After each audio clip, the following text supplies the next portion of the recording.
Every night, two rich boys stayed awake like sleep was trying to hurt them. 4 nannies failed, money failed, rules failed. Then a quiet woman with an old book made them sleep in less than 1 hour. And that is when their father realized the most dangerous thing in his house was not the noise, but the secret she carried into the night. Daniel Harper stood in the long hallway of Harper House, his jacket still on, his tie loose around his neck, his phone buzzing in his hand, and he did not move. He listened, not to business calls, not to the soft hum of the house, but to the sound that had become normal at night. Feet running above him, laughter hitting the walls too hard for the hour, toys crashing into furniture, doors slamming, and the sound of 2 boys who refused to sleep. Evan and Noah were 7 years old, twins, same face, same height, same sharp eyes, but very different storms inside them. They did not cry when bedtime came. They did not ask for water or beg for one more story. They did something worse. They stayed awake. They ran like the night was chasing them. They laughed like sleep was an enemy they had promised never to let win. Daniel closed his eyes and breathed out slow. He told himself the same thing he said every night. Tomorrow will be different, but tomorrow never was. He had paid 4 nannies more money than most people made in a year. Strong resumes, clean records, calm voices, perfect smiles. Every one of them had promised results. Every one of them had failed. One quit after 3 nights. Another cried in the kitchen. Another argued with the boys and walked out before midnight. The last one lasted a week, then packed her bag without a word. Daniel was a billionaire. He could buy another house without thinking. He could make problems disappear with 1 call. But every night, he stood here like a stranger in his own home, helpless, listening to 2 small voices run wild upstairs. The boys had not always been like this. Before, nights were quiet. Before, there was laughter that softened as the lights went low. Before, there was a woman sitting on the carpet, reading in a normal voice, not trying to impress anyone. Before, their mother, Rachel, was alive. After the accident, everything changed. Daniel rubbed his forehead and felt the weight settle again. He had tried doctors, sleep plans, strict rules, soft rules, rewards, threats, and even silence. Nothing worked. The more he pushed, the louder the house became. It was like the boys were fighting something he could not see. A door opened downstairs. Soft steps followed. Mrs. Brown, the housekeeper, stood near the stair rail. Her hands were folded, her voice careful. "Sir," she said, "there is someone in the kitchen." Daniel looked at her. "Another nanny?" he asked, even though he already felt tired of the word. "She came for the maid job," Mrs. Brown said. "She is waiting." A crash sounded upstairs, followed by loud laughter. Daniel swallowed. "We have tried 4 nannies," he said. Mrs. Brown nodded. "They keep leaving." Daniel stared at the stairs like they were judging him. "Bring her," he said. In the kitchen, a woman stood near the small table. Plain clothes, simple shoes worn at the edges, hands rough like they had carried heavy things for a long time. Her back was straight, her face calm, not smiling, not cold. "Good evening," she said. "My name is Lucy May." Daniel studied her.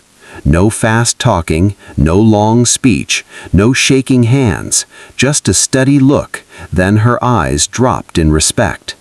"You know this is not just cleaning," Daniel said. Lucy May nodded once. "I understand." Another loud bang came upstairs. Daniel felt his chest tighten. Lucy May did not react. She listened like she was counting the sounds, not judging them. He led her into the living room. Evan was on the floor, rolling across the carpet. Noah was climbing onto a chair like it was a mountain. A pillow flew across the room and hit the wall. When the boys saw their father, they did not stop. "Boys," Daniel said, "it is late." "We are not tired," Evan replied. "We do not sleep," Noah added, proud of it. Daniel had heard those words too many times. He pointed toward Lucy May. "This is Lucy," he said. "She will work here." Noah groaned. Another nanny. Lucy May did not correct him. She did not say she was not a nanny. She did not ask for respect. She walked forward, set her bag down, and sat on the carpet like the floor belonged to her. She reached into her bag and pulled out a small book. Old, worn, corners bent. "That book is ugly," Evan said. Lucy May answered calm. "Simple," she said. "It has good words inside." She opened the book and began to speak. Not loud, not fast. Her voice moved slow, steady, like a quiet song without music. She changed her tone when people in the story spoke. She moved her hands like the air in front of her was a stage. At first, the twins kept moving. Noah kicked a toy aside, pretending not to care. Evan rolled again, laughing too loud. But their eyes kept sliding back to Lucy May. She did not chase them. She did not stop the story. She stayed steady. A minute passed, then another. Noah stopped climbing. Evan stopped laughing. Neither boy noticed they had gone quiet. Noah took a step closer, then another. Evan followed, slower, stubborn, but curious. Lucy May reached into her bag again and pulled out two small wooden animals, simple shapes. She made them walk across her palm while she spoke. Evan let out a small laugh, surprised. Noah leaned in, mouth open, like he forgot to breathe. The room felt different. The big couch, the glass table, the tall walls, all faded behind her voice. Evan sat down. Noah sat too. Their shoulders dropped. Lucy May left small pauses between sentences, giving their minds room to rest. When one moved, she did not scold. She kept the story moving. Evan rested his head on her knee. Noah leaned against her arm. Their bodies softened, heavy with the tired they had been fighting. Daniel stood near the doorway, afraid to breathe too loud. He had paid people to do this. He had begged experts to do this. Lucy May was doing it like it was normal. The story ended. Lucy May did not jump up. She stayed still. Their breathing slowed. Evan's toy slipped from his fingers. Noah's eyes closed, opened once, then closed again. Lucy May lifted Evan and placed him on the couch. Then she lifted Noah and laid him beside his brother. She pulled a blanket over them, careful, gentle. Daniel stepped forward, voice low. "How did you do that?" Lucy May looked up. Her eyes did not brag. They were tired. "They were tired," she said. "They just needed a safe corner." The words hit Daniel hard. Safe corner, like sleep was not a rule, but a place. That night, Daniel checked on the boys 3 times, even though he told himself not to. They did not wake. The house stayed quiet. The next evening, Lucy May did not wait for noise. After dinner, she turned off half the lights and left one lamp on. She spread a thick blanket on the floor and sat down. She did not call the twins. Evan came first, rubbing his eyes. Noah followed, dragging a toy by one wheel. They sat beside her without being asked. Daniel watched from the hallway. Relief came, but it did not feel clean. It felt mixed with fear. 2 nights later, rain hit the windows hard. Thunder shook the roof. Evan and Noah ran from their room. Lucy May was already on the floor, blanket open, arms ready. The boys crawled under and pressed close. Lucy May spoke again, but the story was different. No jokes, no fun voices. She spoke about cooled wind, loud roads, and water that never stopped moving. Daniel's skin tightened. It did not sound made up. It sounded known. Under the bridge, Lucy May said, you learn to sleep even when the world will not let you. Daniel took one slow step closer. Lucy May saw him and stopped. The house went quiet again, but this time it felt like a question waiting to be answered.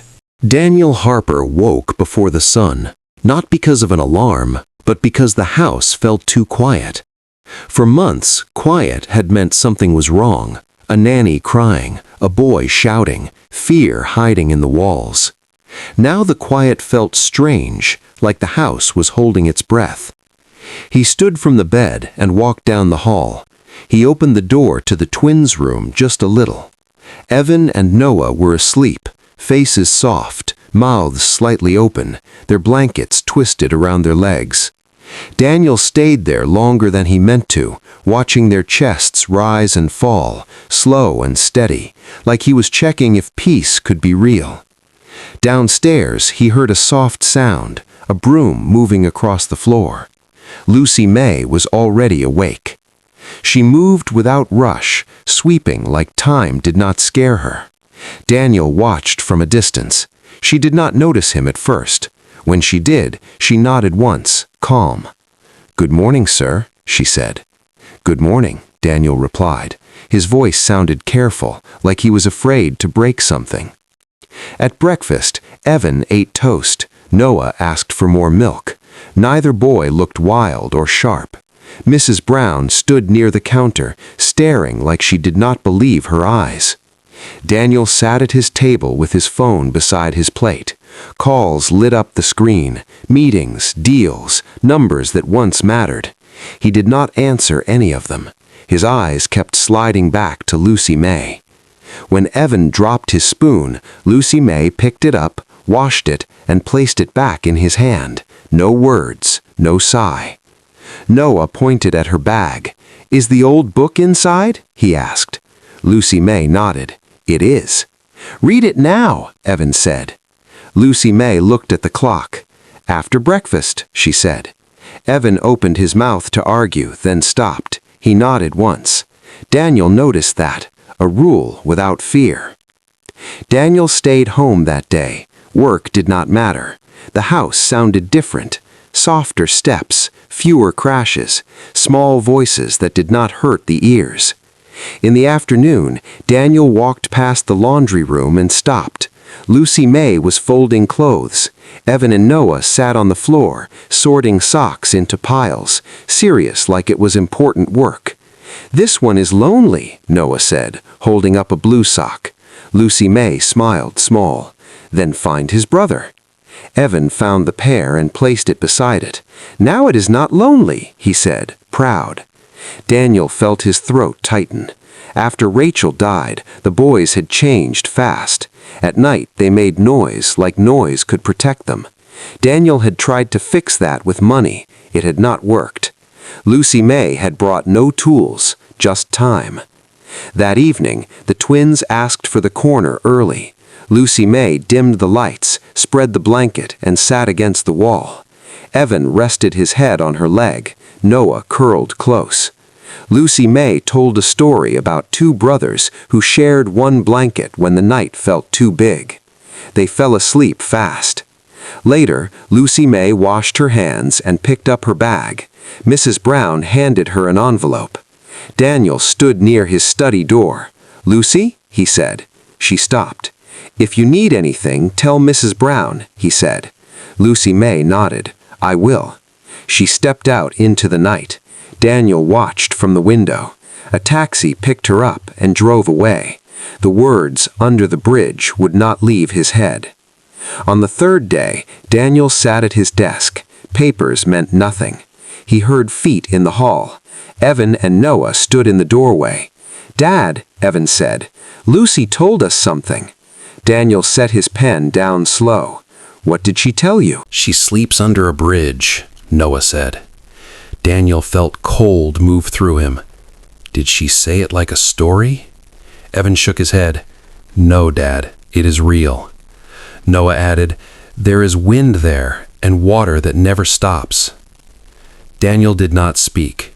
The storm night came back to him, Lucy May's voice turning real, then stopping.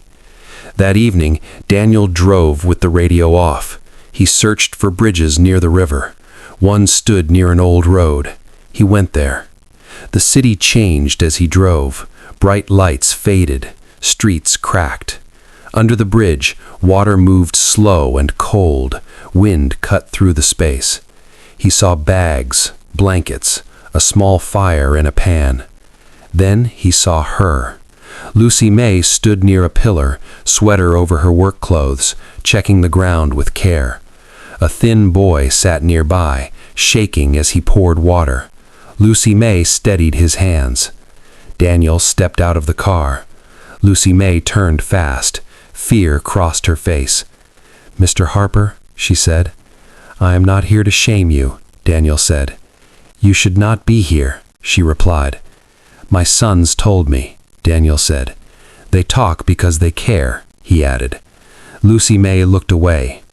That night led to a diner, to lights buzzing, to a man in a dark jacket at the door. His eyes found Lucy May. Daniel stood between them. The man spoke sharp. Lucy, come with me. No, Daniel said. The waitress called the police.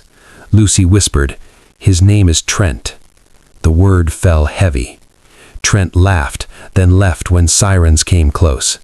Back at Harper House, Lucy May stayed. Guards were called. Doors were locked. Evan and Noah found Lucy May on the couch and pressed close. Lucy is our sleep, Evan said. Lucy May cried for the first time. Later she told Daniel the truth, short and simple. Control, fear, running with only a bag and a book. Daniel listened. He did not interrupt. That night, Lucy May told one last story, a house that learned how to sleep. Daniel stood in the doorway, guarding the quiet, knowing something had changed, and knowing the danger was not gone, only closer now. Morning came slow to Harper House. Light slipped through the windows like it was careful not to wake anyone too fast. Daniel Harper was already awake. He sat in a chair near the living room, his jacket folded beside him, his phone silent on the table. For the first time in a long while, he was not thinking about work. He was listening. Lucy May slept on the couch, not deep sleep, but real rest. A blanket covered her shoulders. Evan's head rested against her arm. Noah's hand held the edge of her sleeve like it was a rope that kept him safe. Their faces were calm, no tight jaws, no clenched hands, just sleep. Daniel did not move. He felt like if he did, the moment would break. For months he had fought nights. He had tried to control them. He had tried to buy quiet. Now quiet had come on its own, and it had a shape. It looked like a woman with tired eyes and gentle hands. It looked like two boys who had stopped running from the dark. Lucy May stirred and opened her eyes. She froze when she saw Daniel, then relaxed when she saw his face. "Good morning," she whispered. "Good morning," Daniel answered. She looked down at the boys and smiled small. They did not wake. Daniel stood and went to the kitchen. He made tea, slow and careful. He brought a cup and set it on the table near her. "Thank you, Lucy," he said. She nodded. "I did not plan to fall asleep here," she said. "I know," Daniel replied. "You were tired." Lucy May sat up a little, careful not to wake the boys. Her eyes moved to the windows, then to the door, like she was checking if the world was still there. "What if he comes back?" she asked. Daniel did not answer fast. He chose his words. "Then we deal with it," he said, "together." Lucy May studied him. She had heard promises before, big words that faded by morning. "Do not promise what you cannot keep," she said. Daniel met her eyes. "I can keep this," he said, "not because I am rich, but because I choose to." Lucy May breathed out like she had been holding air for years. Later that day, Daniel made calls, not loud ones, not angry ones, clear ones. Security was doubled, cameras were checked, lawyers were called, plans were made. He did not talk over Lucy May. He asked her what she wanted. He listened. She wanted safety. She wanted quiet. She wanted time. That night the boys asked for the corner again. Lucy May spread the blanket. The lamp stayed low. Evan curled in first. Noah followed. Lucy May opened her old book. "Tonight," she said, "we will tell a story about a house that learned how to rest." The boys smiled. Their eyes closed before the story ended. Daniel watched from the doorway. He understood now. Sleep was not a rule. It was trust. Days passed, then weeks. Trent did not come back. Lucy May moved into the guest room near Daniel's office.